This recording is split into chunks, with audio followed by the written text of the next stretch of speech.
Well, I have Austin Armstrong. Did I get that right? It sounds like a Yes, superhero sir. character. I appreciate it. Good to see you, brother. Yeah, good to see you as well. And we were just chatting prior to the show. You're from the Triangle area, and I spent some time there. What a beautiful area it is. How do you like It living really there? is. Yeah, it really is. We just moved back. We to Durham, North Carolina, in particular. This is our third time moving back in the last 7 years, and it's just become our home. It's where we love. It's our community. It's where we've really planted our seeds, and this is where we'll be for a long time. Just helping our community grow, and we love it here, man. It's beautiful. Is that like feeling coming back home? And you've probably traveled enough to know like this is where I belong type of thing. Like I totally get you, by the way. Yeah, we've lived all over. I mean, I was born in Pennsylvania. I grew up in New Jersey. I moved across country to California. I lived out there for about 8 years. It's where I met my wife. And then we moved cross country to Durham, and then we were here for 2 years, and we moved away to Virginia. So I lived in the Washington D.C. area, and then we moved back here, and then we lived in Chattanooga, Tennessee for Hmm. last year, and we moved back here again. And so I've lived all over the country, man. I've been to almost every state. I've been around the world, and it very much is where we want to be. And I totally get it. We've lived there. We've been to Wilmington, the beaches, Outer Banks, and then you can Mhm. go to the west a little bit and go into the mountains. So you're just kind of like in the middle there. Perfect for whatever you choose, right? And Yep. I the community is great. Like my partners basically said, like it's the people are so nice over there. So Yeah, it's a great startup ecosystem here. That's a big part of why we're here as well. I'm a startup founder. My wife's a startup founder. We just created this new kind of startup incubator in person thing here, and it's great, man. There's venture capital here. There's amazing startups doing amazing things, and there are people and everything that you want here. The people are so kind. Everyone wants to help support each other. The food is fantastic. The blue crab. Do you airport like blue crab? situation's great. What's that? Do you like blue crab? Oh, who does it? That's the best. If you're That's able to the eat it, one thing I remember from over there. that's so good, man. Yeah, there's a lot of that up in if you like that, you go to Washington D.C., Maryland area. You get the Maryland blue Oh, crab up there. Oof, oh, Chef's kiss, really? but it's Oh it's my great down gosh. here. Yep.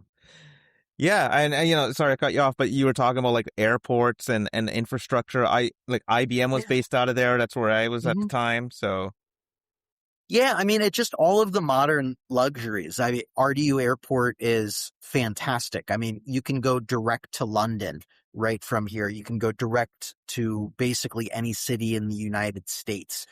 We can get 3 hour Amazon deliveries, same day Amazon deliveries. What else would you want in a place yeah, to live?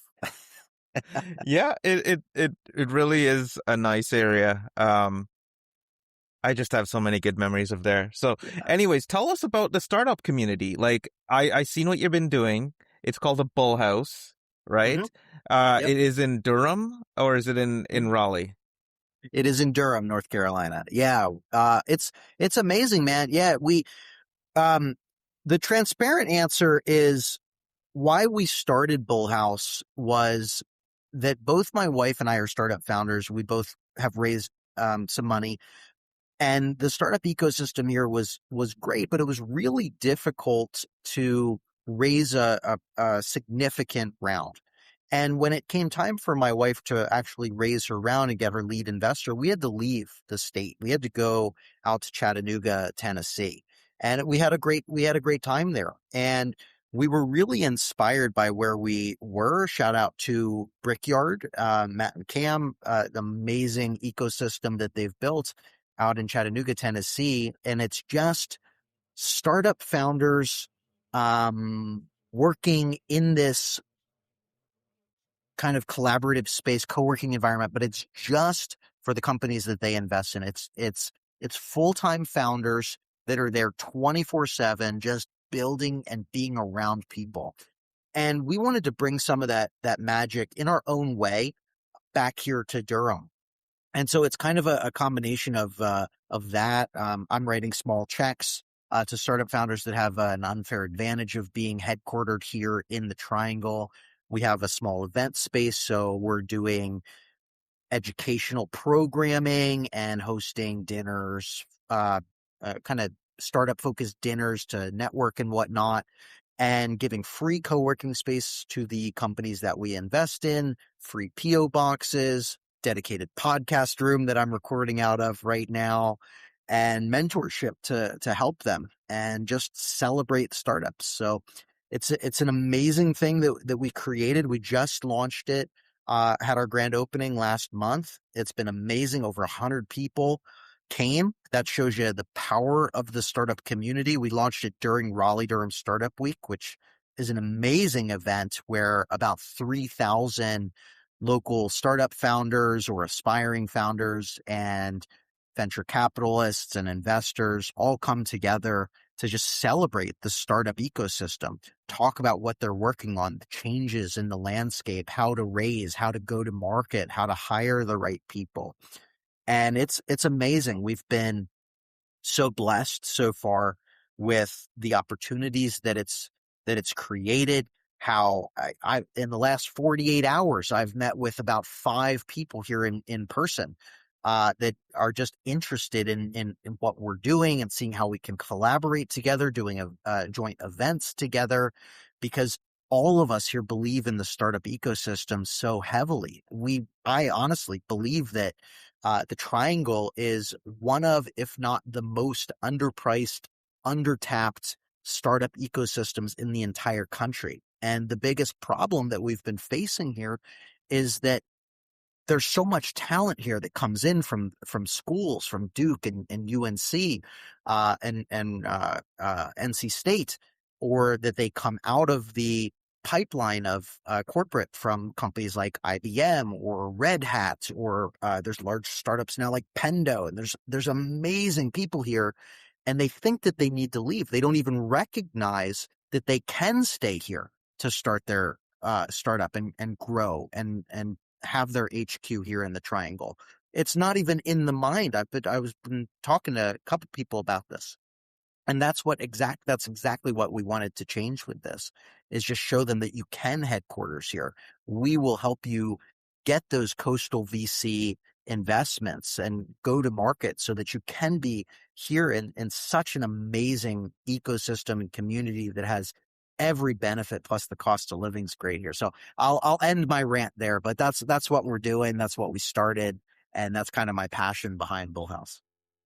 Oh, I just love it. It's like, well, what made you want to dive into the local scene like that? Because it felt like all this stuff was happening with AI, and I was following your journey on the timeline.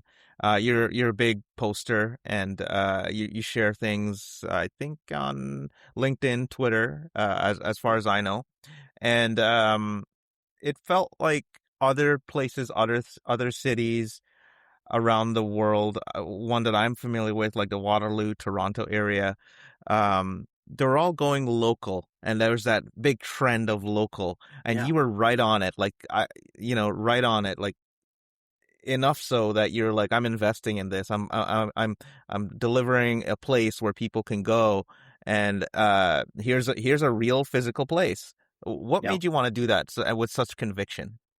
Yeah, so that I think you hit the nail on the head there. I'm pretty good historically at noticing emerging trends and trying to get on them pretty early. And I think what's happened in a couple capacities. So we went all remote and distanced and work remote during COVID for like 4 or 5 years, 6 years, however long it was, right? And it worked while it worked. And then now in this AI era where there's a lot of job displacement, people I think are seeking in-person experiences, in-person connection again. Because when you're able to automate everything online, you end up freeing up a lot of your time. What do you do with that time? A lot of us want to do more things in person, be around other people build connection and relationships and have memorable experiences. And so I've been doing this now the last 2 years. So I have my own conference as well. So I have a conference in Dallas, Texas called AI Marketing World. We'll have about 750 to 1,000 people there this year. This is our second year doing it. So I'm growing that side of things for in-person experience. And then we have this Bull House here in Durham, North Carolina as an in-person experience, because I just think that that's where the market is going. I also think that because jobs are freeing up more time, I think the traditional 40-hour work week is kind of BS, and that's not going to be a thing. And I think what that's going to create is more people that want to do gig work or Mm-hmm. start a part-time startup and then eventually transition into a full-time startup. And that's just the direction I personally see everything in tech going. And I think people are going to like have their job, and then they're going to want a space to work on their startup around other startup founders. Interesting. Yeah. So what's in it for you? Like you're building the community, Yeah. and I feel like that's the main goal, really. A lot of stuff can come out of that. It doesn't Yeah. always have to be business oriented, but it sort of is too, right? Yeah, of course. So part of it is just that my wife and I are full-time startup founders. We want to be surrounded by other startup founders. It's just a motivational thing for us. We want to build our own community. We didn't have like there's great co-working spaces here, but they're a little broad. So they will let like a tailor in, or like and any type of business can have their office space there. And to be frank, we didn't want that. We just want to be around startup founders that are going Okay. through the same experiences, that can share the same struggles and the same wins with one another. And so that's like, we're just being the change that we want to see. Yeah. So we create, why wait for somebody else to create the idea when we're like, no, let's just do it. Let's just lead the charge here and create the space that we wish existed for us. So that's a big part of it. And then, yeah, on the business side of things, we're making investments. So the goal, like a venture capital oriented business model, is that we'll place a lot of small bets. Maybe one of them is the next Uber, the next Yeah. $1 billion company that pays us off. And that's kind of the goal. We have this podcast room, so we're going to be renting this out, but it's not really about that. It's just to get on the cap table, provide some mentorship, help with go-to-market strategy. That's my unfair advantage. I can put them in a conference. I have millions of followers on social media. I know how to sell SaaS as an affiliate marketer. Um, we have direct connections here to Duke University and venture capitalists around. So it's just about elevating and helping startups. And we're going to invest in companies that I think that and my wife think that we can really help and blow them up. I love that. It's like you're at the point where you're it's a vocation. It's a career. It's a passion. It's giving back. It's all of it, and you're doing that in a place that you love and with your partner. It's beautiful. Yeah. Yeah, it's my first business with my wife, and it's also like a really fun challenge personally. So this is the first brick and mortar business that I've ever been an owner of. And it's fun as a marketing challenge for me to do it for myself. So I ran a marketing agency, and I was a part of a marketing agency for many years. That's my background before I got into tech and SaaS software. And so I did local marketing for so many businesses, but never for myself. And so it's been so fun to just combine what I know about digital and apply some like boots on the ground type marketing. Like And flyers and it's stuff like been, that. yeah, just hosting events, meeting with community Hmm. advocates, going to other networking events and spreading the word, and just we'll probably end up sponsoring some things locally here. Just being an active part of our community. And it's just been fun, man. It's a blast. We're only 3 months in, but like I'm so excited about everything that we're doing here. It's just like such a fun challenge for me.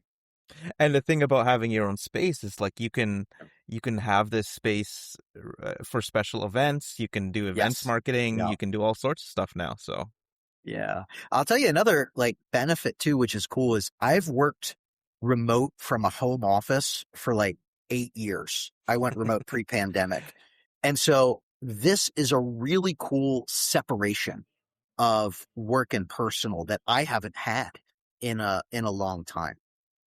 So I love now being able to go home and just like, yeah, I'll still do some work, whatever, and I can work on my phone. But um most these last 3 months at least, like I've left work here, and yeah. it's kind of refreshing. It's kind of nice. It's funny you said that because I was coming back from my co-working environment and it was great. Up in Waterloo where there's all these tech students come and there's a scene over there where a lot of them just go down to San Francisco and they start Yeah. companies out there. Um, but I left there and I was like, oh, I'm going home, listening to music on the way home, and when I get there, I'll turn off for a little while. But Yep. I get your whole thing about being around other startup founders because I was hanging out there and somebody had left a device or a few of them on a central table, and it was a device that for kids that they push a button and they can say something like text grandma, and AI would sort of like being built and it would ask them what message they wanted to send and then press the button to let it go. It was, and they had Wow. devices right there. You can try it out. So Cool. only with other founders, right? Yeah. Yeah, that's a cool space, man. That's awesome. So I want to ask you about, and we'll get to AI marketing world, but I want to ask you about Syllabi. Tell us about Syllabi. Sure. What your vision is for it, your traction, and yeah, why that matters to you. Yeah, absolutely. So that was really my first startup. We've been around for about 3.5 years now, going on 4, which is really fun. And what I wanted to do with it is, so like I mentioned, I came from the marketing agency background. I ran my own marketing agency that was organic social media focused with a heavy emphasis on video marketing. Video marketing has changed my life on social media. And I looked at all of the pain points and reasons why a business owner was struggling online and why they hired our marketing agency in the first place, as well as what prevented them from hiring us in the first place. Kind of the core problems that I came to is business owners, entrepreneurs know they need to be on social media. They know they need to create content, but they don't know what topics to create. They don't know what to say on camera. They need help staying consistent and accountable. They don't know how to do video editing or don't want to. They don't have the time to create, schedule, publish everywhere. And even knowing all of this, they might not have the budget to hire an agency to do all of this for them. And so I got to a point where I was like, I'm doing very well selling software as an affiliate marketer, which was kind of my top of funnel strategy to help me grow my agency. And I was looking at software as a way to automate the vast majority of what I was doing at my agency. And I got to this aha moment, epiphany of, well, why don't we, and plus this is when early AI was starting to go as well. Like AI models were starting to come out, and I kind of saw the writing on the wall. Like I mentioned earlier, like I'm pretty good at noticing trends early on. And so all of this comes together that I said, I can wait and see if AI starts to come and automate what I'm doing at my agency, or I can place a really early bet and try and get into the software space early on, help address and solve all of these problems that are preventing businesses from creating more content, and be an early adopter in this AI wave that I really think is happening. And so we launched January of 2022. And what Syllabi does is pretty much exactly that. So it shows you the topics that your customers are searching for online, keyword research with data to back it up. It writes video scripts for you. It will create the entire videos for you using AI video. We also have a video editor in there, so you can upload your own content and edit it if you want to. And then we're directly integrated with every social media platform. And so you can create, schedule, and publish videos on any topic in any industry, an entire month of them in just a couple of minutes if you want, with call to actions, optimized descriptions, everything that you need to generate leads for your business and attention. We've had over 270,000 people sign up for Aloomii. We have about a team of 21 people right now, and we're just continuing to grow and double down. We just launched our mobile app 2 weeks ago. We have an API coming out in a couple months, which will also be an MCP, because that's also where I think the next evolution is going. That's a rabbit hole I won't go down just yet. But you are just making me kick myself for not taking your $800 lifetime deal. That you remember that? yeah, of course, a lot of people did it.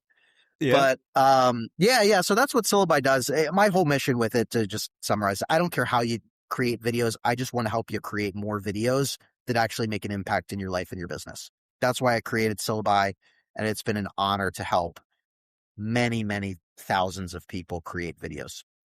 It's just refreshing seeing somebody with who should be creating a tool, right? Like I see a lot of people, oh, I've got AI now. I'm going to just make some software for a domain I had no idea about, which is what you're seeing sometimes. So Yeah. tell me about like the business part of Aloomii. How is it doing? Is it making money? What is the ARR or anything like that to help some of the other Yep. entrepreneurs and web builders and app builders out there? Yeah, absolutely. So we have about 4,000 active customers right now. We're about 2 million ARR, Nice. and growing. Yeah. And that's all been web-based app. The mobile app should help scale that quite a lot. And when the API MCP comes out, that's another market that we're going to get into. And Very that's going to allow nice. us to go up market into enterprise sales as well. But we're very consumer and small business focused. And our prices reflect that. We're a very affordable tool starting at $29 a month. Because again, I'm not doing this to get super rich. I'm just doing this to help people. Video has changed my life, and I just want to eliminate every excuse to not have it change your life too. And what's your like the next number that's going to matter to you? Is it like are you going to just try and double 3x your ARR, maybe 10x, or are you just like happy with selling this off and maybe getting a super amazing exit valuation? If an exit comes and the number's good, that'd be great. I'm not super focused on the ARR, perhaps. I'm more looking at how many people that we can help. So the big milestone that I'd love to see us at is 10,000 active users per month. Okay. That's in this economy with the type of need, I don't see that as something that you couldn't reach, especially knowing you. Um, let's get personal for a little bit. Tell us like what do you like to do for hobbies and how do you ground yourself? Things like that. Yeah. So my favorite hobby that I'm obsessed with is skiing. I started skiing with my wife about 5 years ago. I wish I started younger, but I am obsessed with it. And every season, uh, I just can't wait until the next season. And so like, I wish it was a sport that I could do year round. If we, really traveled around the world, we probably could. But yeah, the last 3 years, we have gone really heavy into it. So we've been, we do like 3 or 4 trips per year. I try to get about 20 or so days on the mountain, per year. We've done epic and icon passes. We've skied all around the world this year. We did Switzerland and Austria, and then we did a couple places in the United States as well. So we did Mammoth Mountain, out in California. We did Snowbird and a couple mountains in Utah, and it's just great, man. But that's my favorite hobby. I've also trained Muay Thai for about 16 years, so I do a little bit of Muay Thai still, and outside of that, to wind down, I'm a big anime fan, so I just watch anime Oh, at night to wind down, and that's my little nerd out. So it's, yeah. My yeah. daughter loves anime stuff. I think one of her favorites was Hunter x Hunter. Oh yeah, Not that's great. Hunter x Hunter is a great show. Yeah, and Yeah. I know One Piece is doing well. Is that an anime? Yep, yep, yep. They're like, oh my gosh, that's one that I procrastinated for a long time. I just actually started watching One Piece like 2 months ago, so I'm only like 40 episodes in, but there's like 2,000 episodes or something like that. It's just going forever. It's been Yeah. around like since I was born, basically. Oh my gosh. Um, have you been to Canada skiing? I have, in fact, the first place that I ever skied was in Banff, Right. which is beautiful and not a beginner friendly mountain. So that was very difficult, but Oh it my was fun. gosh. Yeah. A lot of those things you got to stay active, especially with the tech these days. Get out there. You might Yeah. get hurt, but it's real. Life's too short, man. I love adrenaline, and it's just a blast when I'm in the mountain. It's so much fun, man. It's so free. What about you? What are some of your favorite hobbies? Well, I used to mountain bike a lot, Nice. um, but now I'm weirdly into gardening and walking. I feel like Cool. I've yeah, so just that. What do I you just like grow? putting. Oh, I love plants and flowers. Just Uh-huh. my garden. I like soil, making sure my soil's not clay. It's got all the vitamins, got everything it needs to just like create like amazing plants that grow out of it. Yeah. And yeah, just That's plants and awesome. flowers. That's awesome. Love it. I wanted to talk about AI marketing world a little bit. Yeah. Uh, tell us about that now that's in its second year, where it's Hmm. hosted, and what's been happening there. I looked at a video and it looks really cool, man. It does look like a nice small knit community that's growing, like you said, what, 750 attendees? It could easily double, right? And take off from there. But tell us about that. Yeah, it's been super fun. So I'll give you kind of the backstory. So it's a rebrand of a conference called Video Marketing World, and I have just the coolest come up story with this conference. It's in Dallas, Texas, by the way. It's October 21st through 24th this year.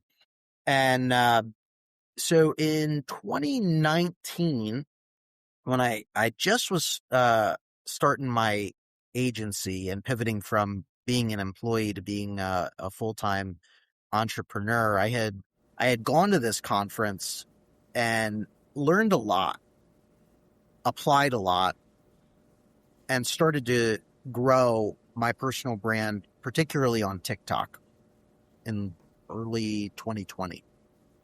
And the conference went virtual. I didn't attend it in 2020, COVID.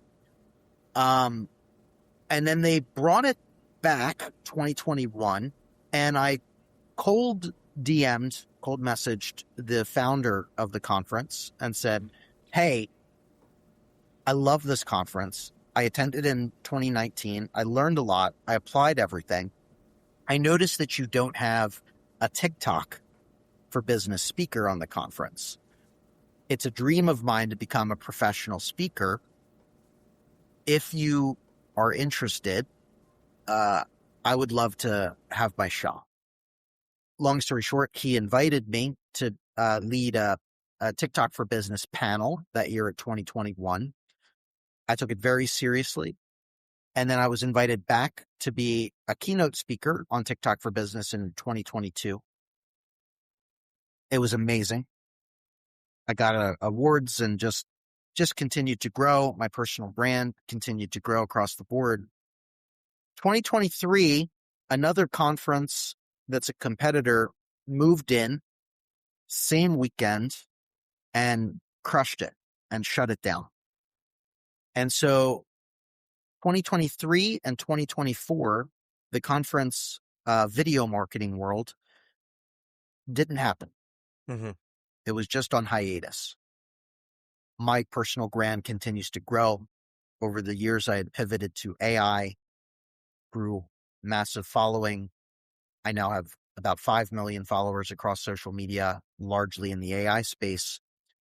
And in 2025, actually kind of the end of 2024, December into January 2025, I said, Scott, what do you think if we become business partners and we turn this thing into AI marketing world? And he said, I love it. Let's do it. And so I went from being the person in the back of the room to the person that spoke at that conference to business owner and owner of the conference in a matter of years. And last year we sold about 450 tickets. This year we're on track to do about 750 to 1,000 tickets. And we're just scaling this thing.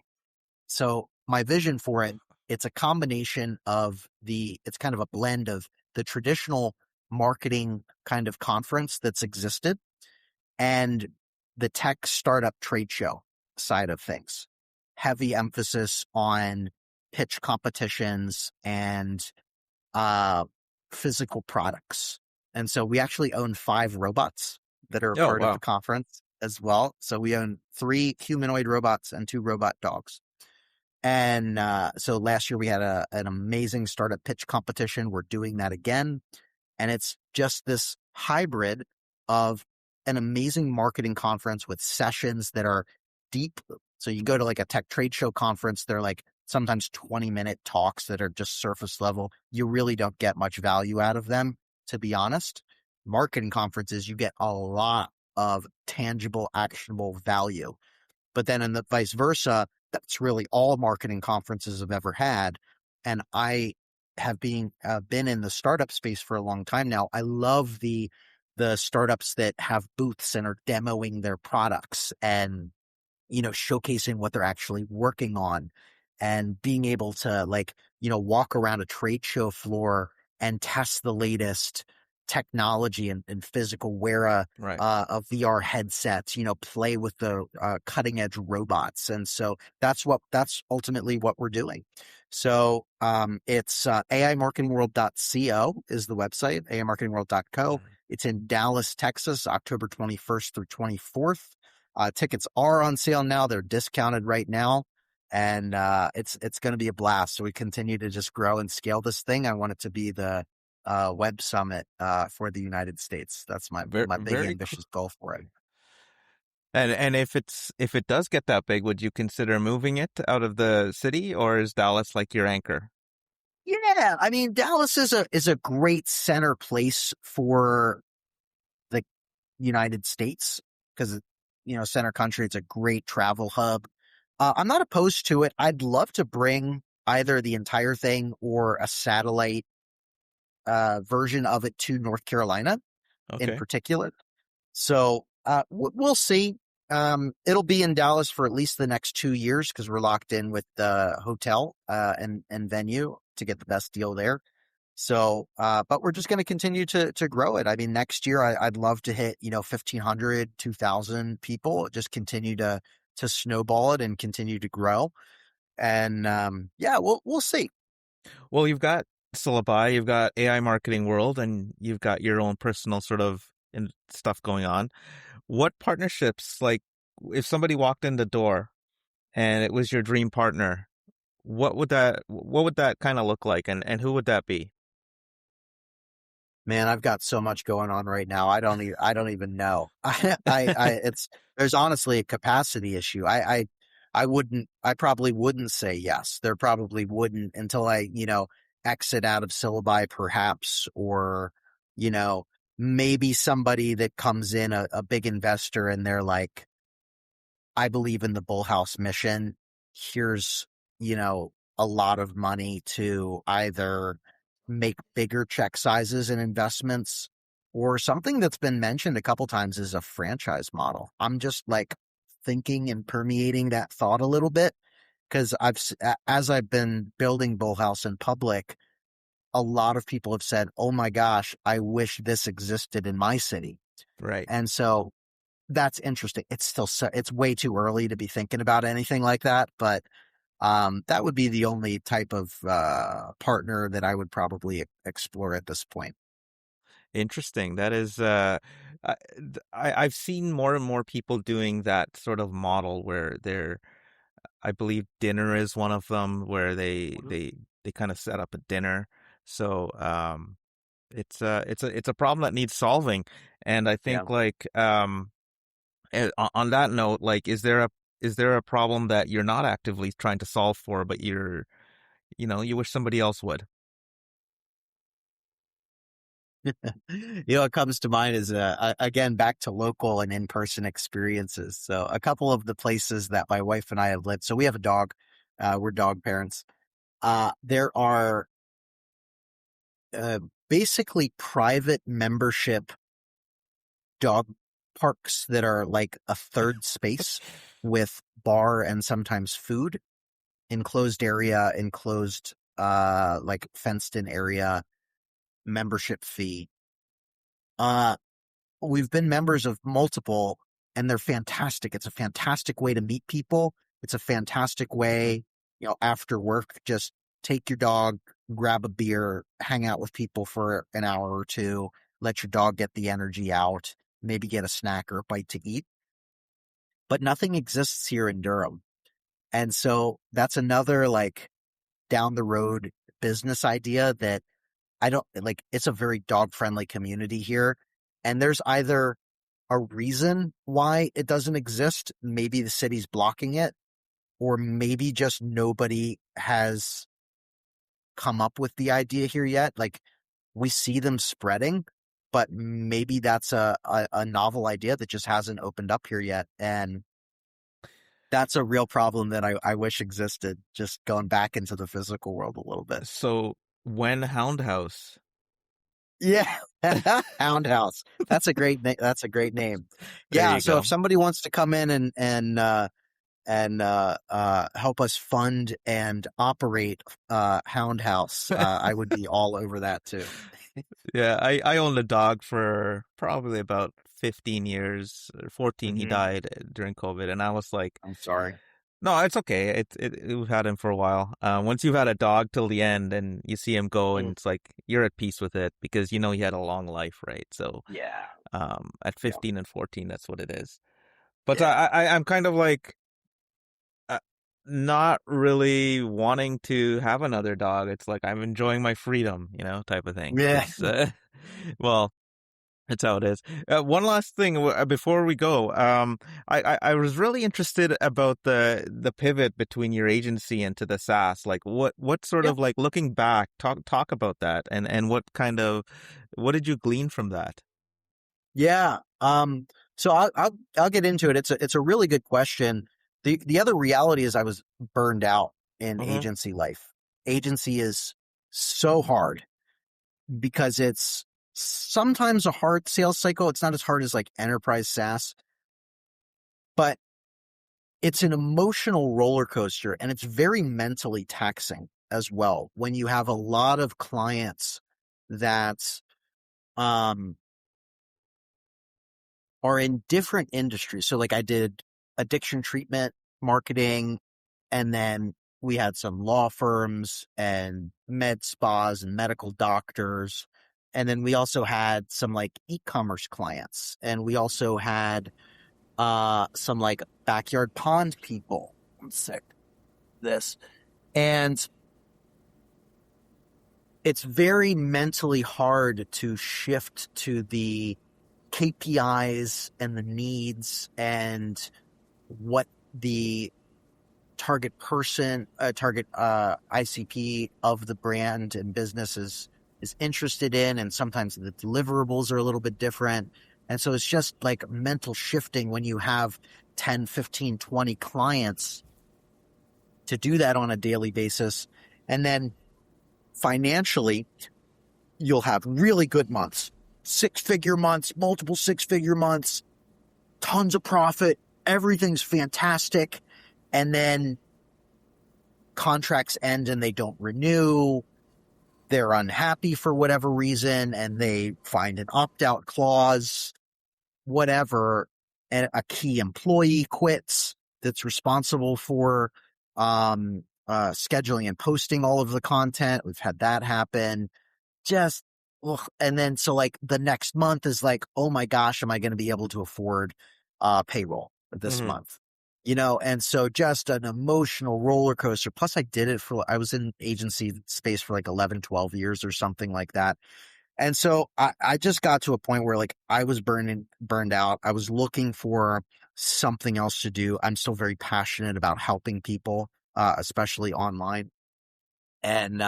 And that's where like I mentioned like the idea and inception of Syllabi really came from a combination of automating everything that I was already doing at my agency, this AI wave coming, and wanting to get out and just pivoting a lot of what I was doing into one AI software tool. It was a really interesting pivot, but I mean, I built it in public. I'm very passionate about build in public and F stealth mode. I could go off a whole rant on why you should not build in stealth mode, but um, it was a very easy transition for me for a lot of reasons. And I started to step away. I tried to find operators for my agency. I ultimately like learned a lot of lessons. I ran the agency into the ground because a lot of the clients that we had were clients because they wanted to work with me. They didn't Right. want to work with somebody else. And when I started to step away, we started to lose clients, and we were never able. Like I tried multiple salespeople and just have operators and all of that stuff, and it never really worked until it just came to the conclusion we need to shut this down. Um, but it was a fun ride, but it was an easy transition, and I've never been happier. It's been just emotionally so much better for me and so much more fun because now I have a lot of different businesses, but they're all my businesses that Right. I can task shift and market. I'm not responsible for everybody. That last point you made about clients wanting to work with you, and you were probably the one that closed the sale to begin with them. What I'm seeing and what I'm hearing, like I've been in sort of a closer role for some of my clients, Yep. working with startups, and what I've noticed is like, although I would have closed the role, or sorry, the deal, um, the CEO really needs to sort of be involved on the nitty gritty part of things, Yep. especially if the company is just trying to still looking at product market fit, it's just getting Yep. started, things like that. So I believe that's called founder led sales. hmm Um, what are your thoughts on that? Oh yeah, especially in startup. Now I did take the lesson of from my agency to Syllabi to not be the main lead generation source. Right. And so my personal brand drives a lot of signups and traffic and whatnot. I'm very involved in the marketing, but I'm like third down the totem pole for how we get users. And I think founder led sales is extremely important, especially as you're starting and founder market fit as well. Like if you want to raise money, like why are you the best person to start this company? Yeah, I'm. I have very good founder market fit for Syllabi. Very 20 years of experience, use cases personally. But our affiliate uh, um, program is by far our number one user adoption. So we have like 11,000 Syllabi affiliates. Of course, not all of them are active, but that's driven over a third of our revenue have just been from affiliates promoting our service for us. And then after that is ads. So paid ads, we have profitable, scalable ads. And then I'm probably right down there. But then aside from that, we do email marketing and SEO, and we do brand deals with other influencers and all kinds of other things along the lines of that. but I think the founder should have a place and a presence. And I love doing podcast interviews like this and doing public speaking and traveling around and making big deals and partnerships and joint ventures. And that's kind of my role: lead the direction of the company, make the partnerships happen, be a face. But I don't think that the founder should be the exclusive and number one source of where you get users, because post acquisition, what are you going to do? Right. We couldn't get, nobody would want to acquire us if the only reason that anybody signs up is me. That wouldn't make Right. any sense.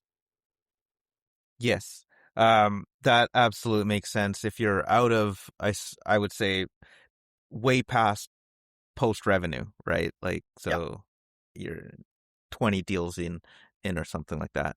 Um, One thing I wanted to get your take on, um, is AI UGC, and maybe are we going towards like a disclosure norm, or do you think we ride this out and we just have this arms race of trying to see who looks more real?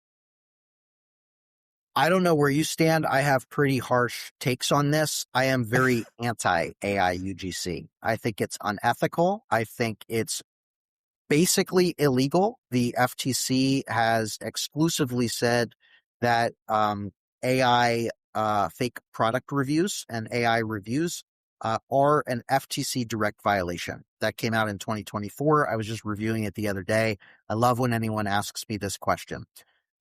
It is unethical of a company to offer AI UGC. It is unethical for a brand to create fake product reviews Hmm. using AI UGC. It is short-sighted. It is a gold rush right now, but I think there are going to be huge fines happening for the startups that push AI UGC.